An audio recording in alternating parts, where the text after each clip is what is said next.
mas está no advogado justo, Jesus Cristo, né? Que é a propiciação. Em seguida, nós estudamos que o que evidencia a vida com Deus, contrariamente daquilo que nós pensamos ser, por exemplo, experiências. Quanto mais coisas o homem ver, quanto mais coisas o homem fazer, mais experiência ele tem com Deus, né? João quebra isso e diz, não é. A experiência é algo pessoal, pode ou não ser de Deus, então não evidencia vida com Deus. O que evidencia vida com Deus é você guardar os mandamentos de Deus e andar como Jesus andou. É caráter, é vida transformada. Em seguida, ele trabalhou a questão do amor ao irmão como evidência também de vida com Deus. E ele chegou a dizer, aquele que diz que ama a Deus e odeia o seu irmão, é mentiroso, está nas trevas. E lembra que João trabalhou uma questão de um estado. Ele está envolvido num mundo de trevas, ele se submete aos princípios das trevas e ele é trevas. Ele ordena o amor ao irmão. E na última quarta-feira que nós trabalhamos aqui, é como se João estivesse fazendo aqui um apêndice, dando aqui um descanso e fortalecendo, revitalizando, aumentando as defesas do salvo em Jesus, quando ele afirma que o pecado do Filho de Deus já está perdoado, que o Filho de Deus já tem vitória garantida sobre o inimigo e que o Filho de Deus tem uma intimidade de conhecimento, e este conhecimento não é intelectual, vai além do intelectual, dentro de um propósito de relacionamento. É até interessante porque a palavra de Deus usa a expressão conhecer para a consumação do casamento. Daí a intimidade. Então, conhecer o Senhor é mais do que saber sobre Ele. Tem muitas pessoas que sabem muito sobre a Bíblia e que têm condutas contrárias às exigências na palavra de Deus. Depois que ele fala, então, sobre esses três princípios que fortalecem, que é a questão do perdão dos pecados, a questão da vitória sobre o maligno e dessa intimidade do conhecimento com Deus Pai e Deus Filho, ele volta a fazer exortações. E agora que nós vamos, então, para o nosso texto. 1 de João, capítulo 2, versículos 15, 16 e 17, eu os convido a ler comigo em voz audível. Leamos. Não ameis o mundo, nem as coisas que há no mundo. Se alguém amar o mundo, o amor do Pai não está nele. Porque tudo que há no mundo, a concupiscência da carne, a concupiscência dos olhos e a soberba da vida, não procede do Pai, mas procede do mundo. Ora, o mundo passa, bem como a sua concupiscência. Aquele, porém, que faz a vontade de Deus, permanece eternamente. Nós desejamos realmente, como nós já oramos, que o Espírito Santo nos condicione à exposição da palavra, ao recebimento da palavra. O nosso tema está no texto, não ame o mundo. Nosso tema, não ame o mundo. Como já dissemos, né, numa parte já introdutória, João estabelece aqui algumas bênçãos no contexto próximo anterior, que nós já falamos sobre perdão, sobre vitória e sobre relacionamento com Deus, mas agora ele retorna a exortações. Essas exortações, elas são fortes.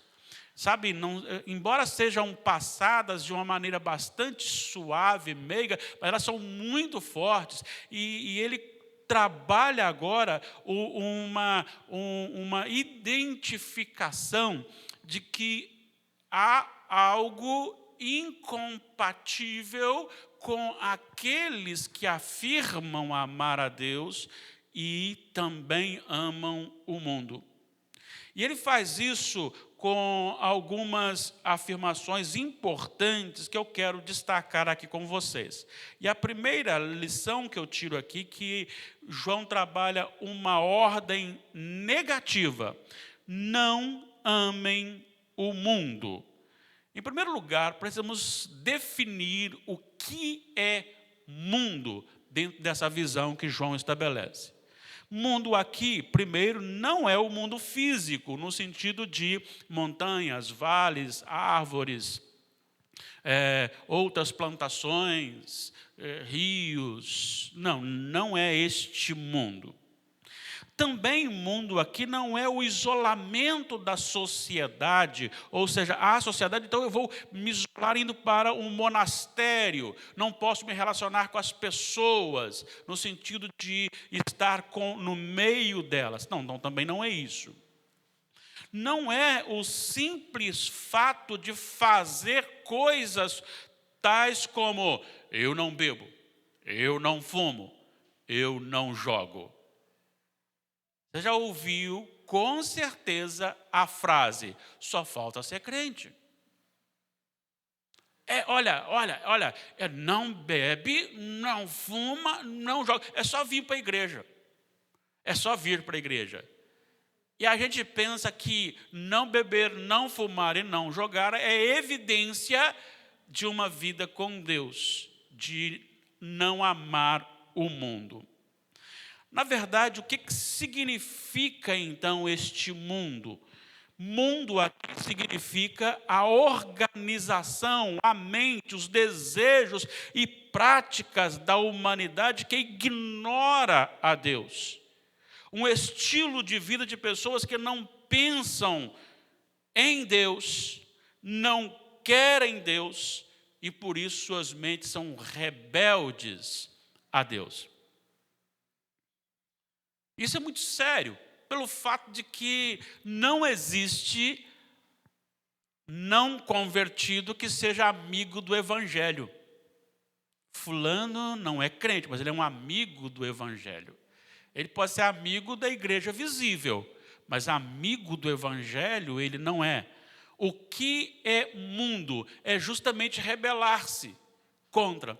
E o que é rebelar-se contra? O rebelar-se é justamente não crer, é justamente não aceitar, é justamente não se fazer. O significado do mundo aqui é o sistema que não submete a Deus.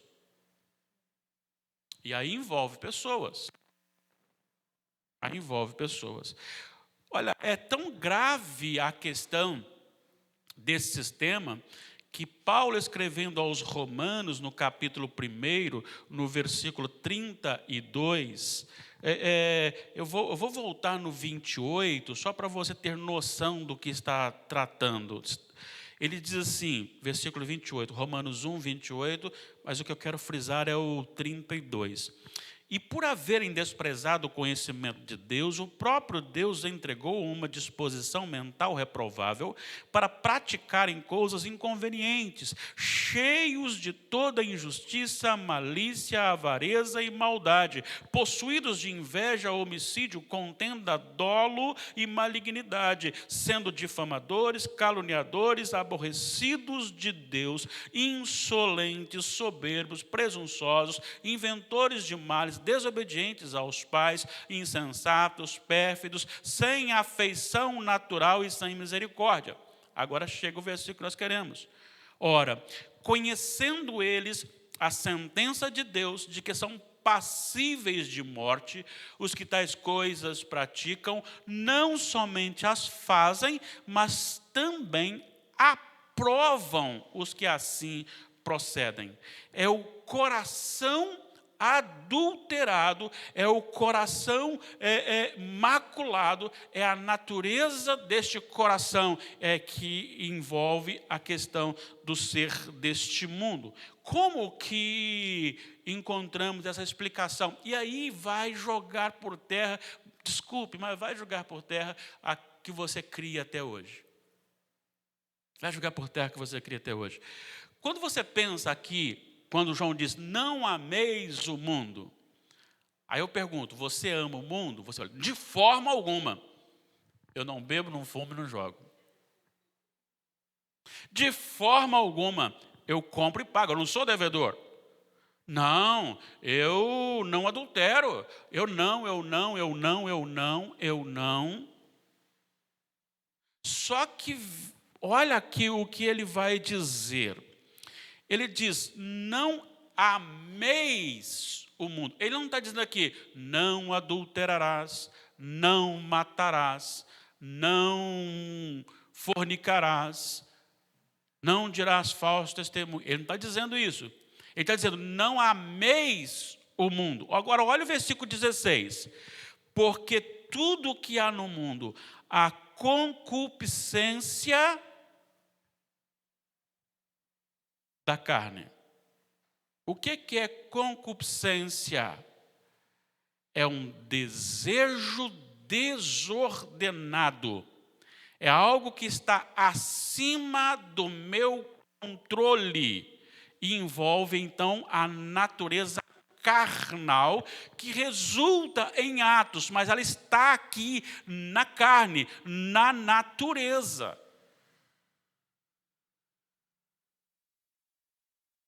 Quando ele diz, não ame o mundo, porque as coisas do mundo ele vai tratar como a concupiscência da carne, esse desejo ardente da carne descontrolado, esse desejo ardente descontrolado fere o fruto do Espírito. O fruto do Espírito é amor, alegria, paz, longanimidade, benignidade, bondade, fidelidade, mansidão e domínio próprio. Daí, pecado não é só a bebida alcoólica descontrolada, o uso do tabaco descontrolado, o uso daquilo outro descontrolado, mas é tudo aquilo que você não consegue dominar em você. Inclusive a comida. A glutonaria também é pecado, mas não é simplesmente pelo fato de comer, até porque quem vai sentir mais mal vai ser você mesmo que vai comer, mas a questão não está no ato em si, está muito mais na essência, na natureza. Então, não amar o mundo não tem a ver com práticas que você não faz, mas tem a ver com o controle, quem controla a sua natureza. Ouvi certa feita por alguém que dizia, eu tenho um parente que é criado na igreja e ele é jovem, e ele fica assim, o meu desejo é saber como que é dentro de uma boate, como que é dentro daquilo, como é que vocês passam a noite toda lá, como que é aquilo, havia um desejo ardente dele por conhecer e experimentar aquilo que é do outro, embora ele não fizesse. Então, olhando a vida dele sem conhecê-lo, é uma pessoa temente a Deus, é uma pessoa que Deus governa, uma pessoa que não ama o mundo. Mas olhando o seu desejo, era uma pessoa que amava o mundo. Agora ele vai dizer não só a concupiscência da carne, mas também a concupiscência dos olhos. Então sai da natureza e vai para o pecado em que você bate o olho, e quando você bate o olho desperta, e agora você maquina aquele pecado.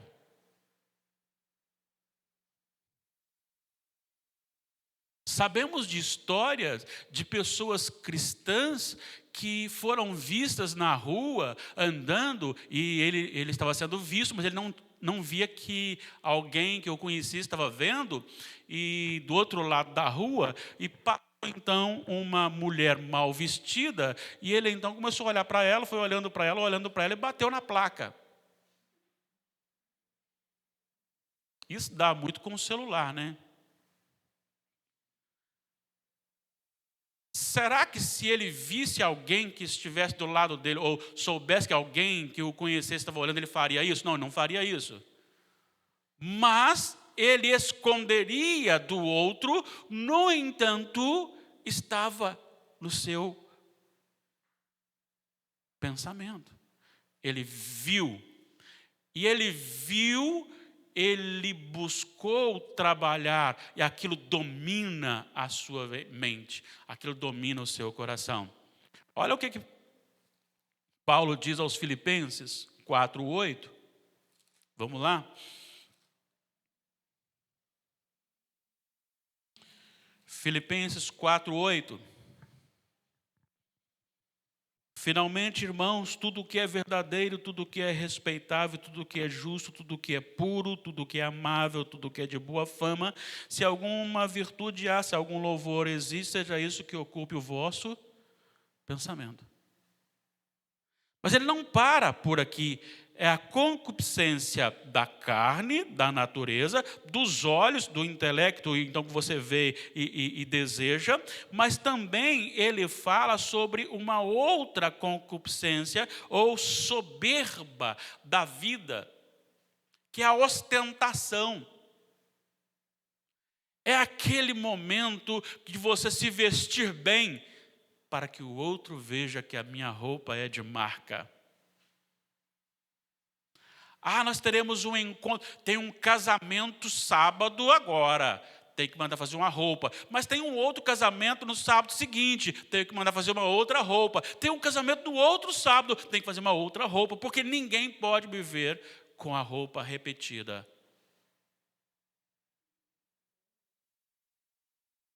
Já percebeu aqueles que não gostam que alguém sai com a camisa da mesma cor da dele?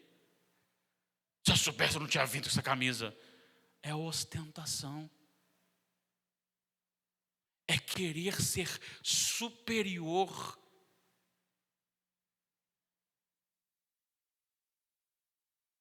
Certa feita, alguém disse que a mulher dele parecia uma centopeia, de tanta sandália que tinha, com 2 pés só. Mas não é só as mulheres, não. Os homens também têm suas... O homem gosta muito de ostentar o físico. Mas na hora de tomar uma injeção, grita mais do que a mulher de medo. Não que a mulher tenha medo, mas estou dizendo que ele quer ser machão e depois não tem coragem. Ou tem algum problema lá, a mulher que tem que ir lá olhar, porque ele tem medo de ir lá. Olha, a simples matrícula na academia é suficiente para que ele levante os ombros, estufe o peito, tenta murchar a barriga, dependendo, não dá para murchar, murcha a barriga, abre o braço, já começa a andar assim, ostentação. Vocês perceberam que não tem muito com ação, mas em ser? Esse é o problema. Não ameis o mundo. É uma questão de ser.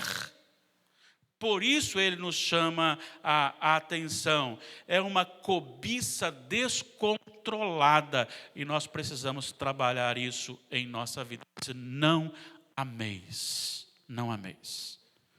A segunda lição é uma afirmação decisiva. Enquanto você tem uma ordem negativa, não amem o mundo, a segunda lição é uma afirmação decisiva. É impossível amar a Deus e ao mundo ao mesmo tempo. Manter um relacionamento vinculado ao mundo é negar que amamos a Deus. Preste atenção nisso, é muito sério isso. Eu digo, não, eu amo a Deus, eu não amo o mundo. Mas se eu mantenho este relacionamento, esse vínculo com o mundo, eu estou negando o meu amor por Deus. Por que razão? Porque amar um e ao outro ao mesmo tempo é incompatível. O mundo e as coisas do mundo são incompatíveis com Deus e as coisas de Deus.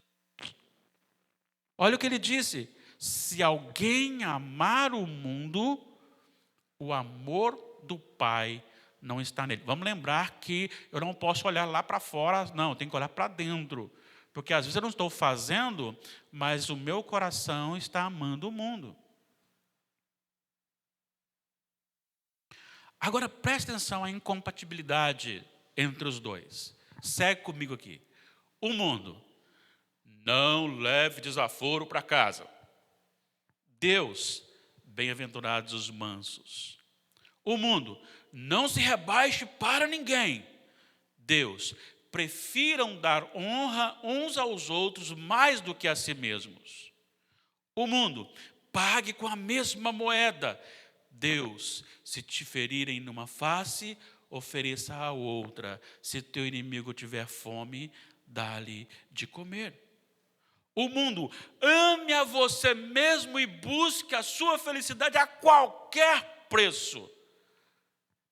Deus: ame a sua esposa, marido, como Cristo amou a igreja e a si mesmo se deu por ela.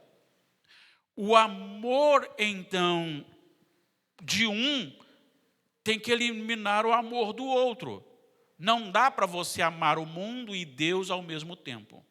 Então, se há amor pelo mundo, eu estou dizendo, não amo a Deus.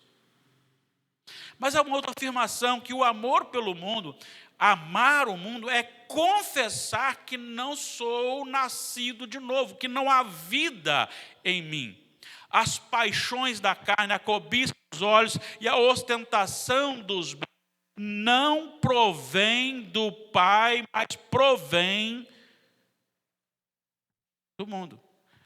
O que eu estou querendo dizer? Eu estou dizendo o seguinte, que o seu desejo, aquilo que domina o seu desejo, é isso que ele está dizendo no versículo 16. Não procedem. De onde? A origem.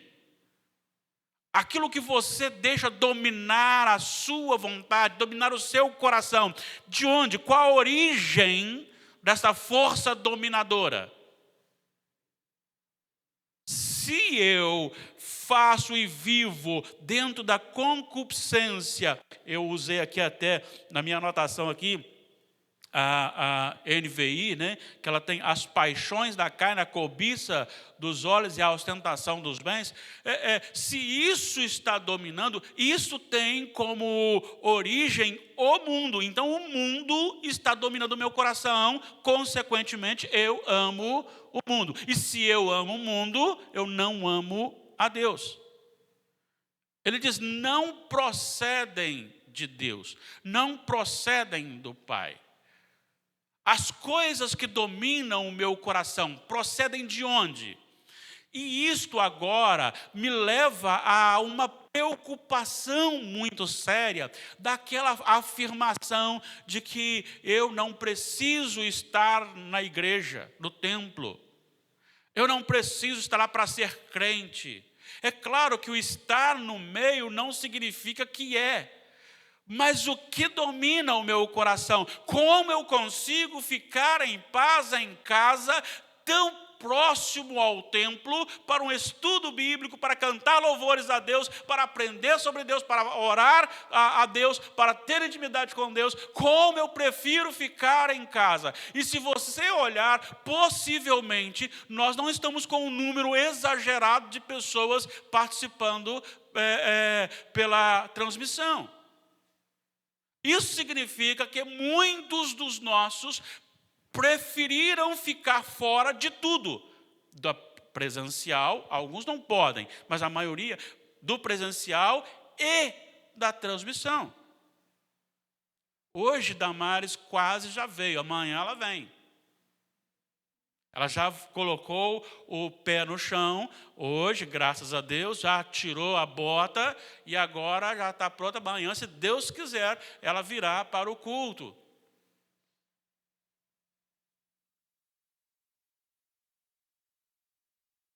Domingo da Santa Ceia, quando eu cheguei em casa e ministrei Santa Ceia para ela, ela desmanchou-se em lágrimas, que o desejo dela é estar aqui com os irmãos. O que me preferir estar numa lanchonete, estar no meu sofá ou estar em qualquer outro lugar, se eu posso estar junto com os irmãos? Há aqueles que não podem. Ok. Estão entendendo a questão aqui da seriedade, a seriedade disto? Será que realmente eu amo a Deus, sendo que eu não tenho paciência para ficar mais do que um dia por semana ouvindo a palavra de Deus com os irmãos? Como eu posso dizer que amo a minha família se eu não estou presente com eles quando eles me convidam para estar juntos? Não tem jeito. Tem uma família da igreja aqui que se fosse uma caixa de marimbondo. Se você tocou ali, você mexe com todo mundo, porque é uma família que está sempre unida. Aí você pode dizer, aquela família realmente se ama. Agora, se eu não tenho prazer nenhum, eu tenho que repensar. E estou dizendo isso para vocês, porque não é porque, mas o texto está dizendo isso, mas também posso me referir porque o pastor coreano que estava na igreja de Pinheiro esses últimos dias, ele chegou a dizer, se a pessoa prefere ficar em casa assistindo o culto pela televisão, ele precisa ser evangelizado novamente. Não foi o que eu estou dizendo, não, ele que disse lá. O que domina? Qual é o prazer? Mas aí o prazer não é só estar aqui, mas é o prazer também de ler a palavra em casa, é o prazer de orar ao Senhor, é o prazer de conversar sobre a palavra de Deus. Nós recebemos segunda-feira lá em casa um casal para a gente discutir um pouco sobre a palavra de Deus. Quando percebemos era mais de 22 horas e a pessoa trabalhava no outro dia de manhã, tinha que ir embora. Mas é gostoso você estudar a palavra de Deus junto. Se esta vontade não está no meu coração, mas a minha vontade está em outras coisas, eu preciso repensar se eu estou realmente amando a Deus. Porque eu não posso amar a Deus e preferir outros locais,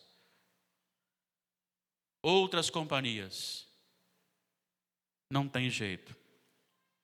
Gálatas está pertinho aqui, né? Gálatas 6,14. Vamos voltar aqui.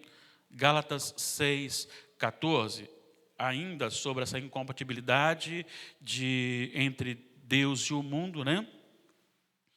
Gálatas 6,14, nós encontramos o seguinte.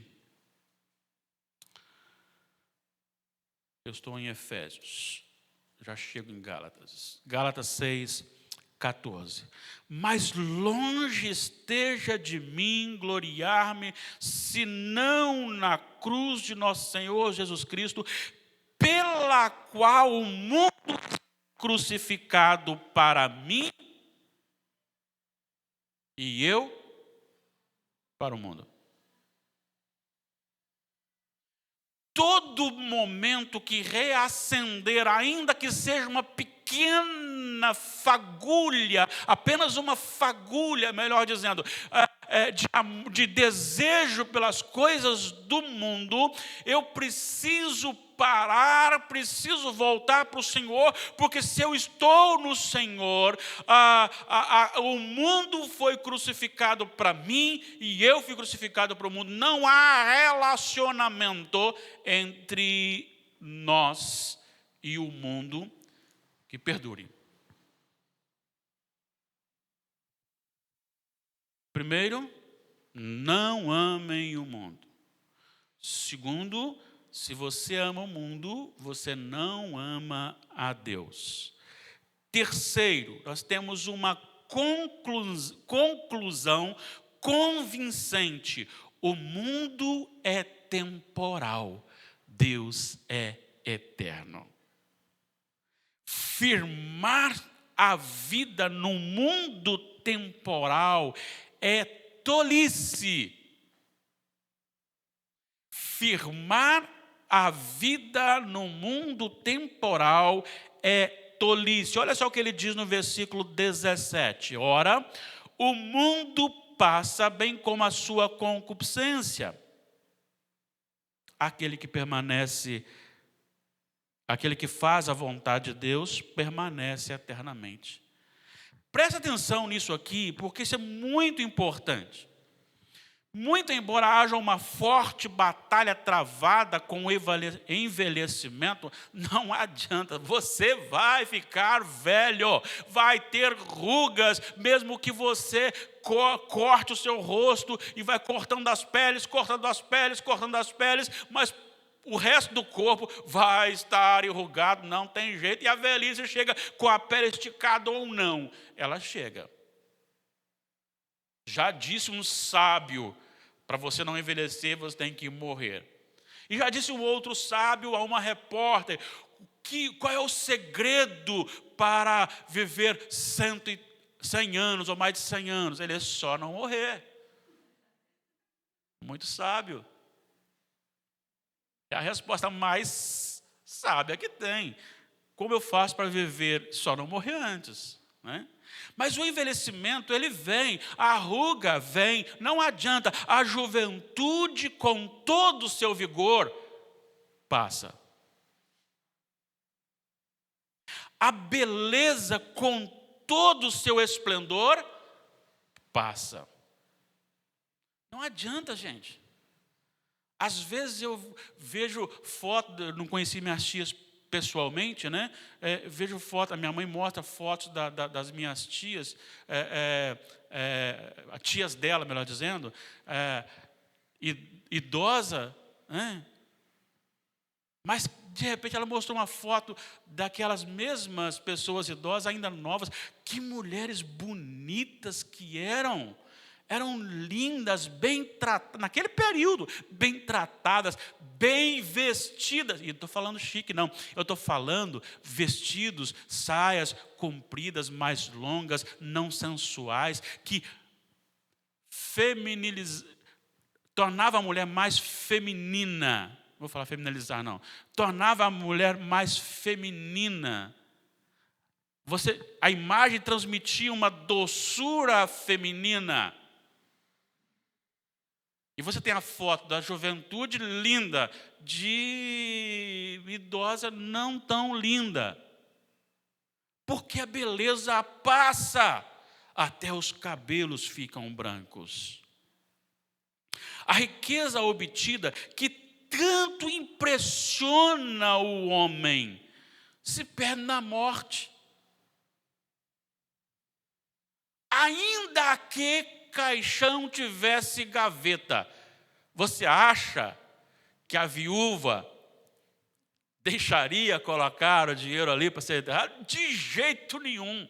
Então não leva nada. Alguém disse só leva uma muda de roupa, se levar, ainda quem escolhe é a outra pessoa ainda, nem você escolhe. Você pode até pedir, mas quem vai decidir é a pessoa. Dias vêm, dias vão, e a vida passa. E a vida passa. Firmar a vida no mundo temporal é tolice. E amanhã você não tem mais força, não tem mais beleza, e você fala, por que eu gastei todo o meu vigor em coisas que não glorificavam a Deus? Olha para Eclesiastes. Dá uma lida em Eclesiastes. Com certeza Salomão estava ali olhando para trás e falou, para que eu fui arrumar tantas mulheres? Para que eu fui pecar contra o Senhor? Para que eu fui querer tanta glória, buscar tanta glória? Tudo passou, tudo foi perdição, porque eu não consigo mais ser aquele Salomão lá do início. Firmar a vida no único Deus eterno, aí sim é sabedoria. Enquanto no mundo é tolice, firmar-se em Deus é sabedoria. Deus é de eternidade a eternidade. O seu domínio é eterno e independente. Suas promessas são fiéis e verdadeiras. Nele o feio torna-se lindo. Nele o fraco é feito forte. No Senhor o humilde a seu tempo é exaltado. Em Jesus a vitória é garantida. No Altíssimo o céu é a nossa pátria e garantida. Não perca tempo. Não ame o mundo. Não ame o mundo. E eu encerro dizendo: tudo passa, mas os que estão no Senhor permanecem eternamente. Algumas questões e afirmações. Quem manda no seu coração, Deus ou o mundo? Seus desejos, eles pendem para que lado? A falta do domínio próprio revela o nosso amor pelo mundo. Faça um exercício, uma coisa que você gosta muito. Uma salada, por exemplo, sem nenhum tempero. Aquele churrasquinho que você gosta muito. Algo que você gosta muito. Experimente comer só um pouquinho, se você é acostumado a comer muito. Vê se você consegue. Não faça uma vez só não, faça 2, 3, 4 vezes. Algo que você gosta muito de fazer ou estar. Até um relacionamento de amizade, de comunhão, de estar em determinado local, pode ser uma evidência de uma falta de controle. Por que você está moribundo? É porque dessa vez eu não consegui pagar o encontro lá e não posso ir. Aí o dia acaba. Aí o tempo acaba, o tempo fecha. Por quê? Porque eu não tinha dinheiro para pagar e estar lá é melhor do que qualquer coisa na minha vida. Então, isso domina. Tudo bem, eu amo estar lá, desejo estar lá, mas não foi possível. Isso vai tirar minha alegria no Senhor? Não. Se tirar, é porque você não está controlando uma coisa até que é boa, mas você não está tendo controle sobre ela. Quem ama o mundo, o amor de Deus não está presente nele. A amizade do mundo é inimizade contra Deus, já diz Tiago. Por isso, faça do seu coração o trono de Deus. Ele conduzirá a sua vontade. Você terá vontade de louvar, terá vontade de ouvir boas pregações, você terá vontade de estudar a Bíblia, terá vontade de falar com Deus. Fale menos com as pessoas e mais com Deus. Opa! Deveríamos ser assim. Não ame o mundo, ame a Deus. Que o Senhor nos abençoe e que você reflita sobre o seu coração, sobre a sua vontade, os seus desejos e o que tem dominado a sua vida. Eu ouvi um homem importante e muito inteligente da nossa nação brasileira, ele é um ministro da infraestrutura, e ele disse: olha, dia do jogo do Flamengo, não me procurem. Não estou para ninguém. Então, o que ele estava dizendo é que o desejo dele por aquele clube de futebol é maior do que outras coisas. Será que nós não temos colocado muitas coisas como desejo superior à nossa vida, não? Que tem exercido sobre nós um domínio mais do que as coisas de Deus, mais do que Deus.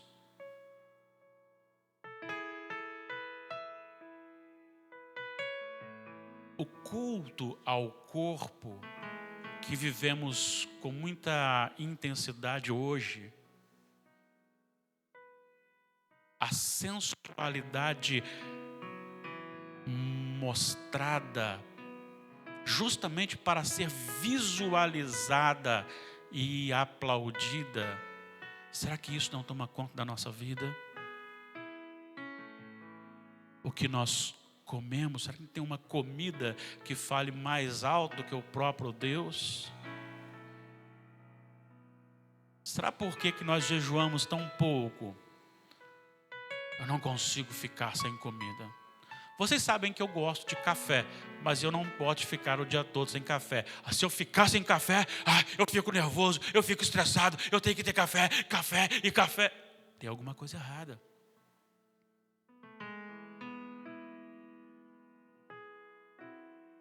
Tem alguma coisa errada.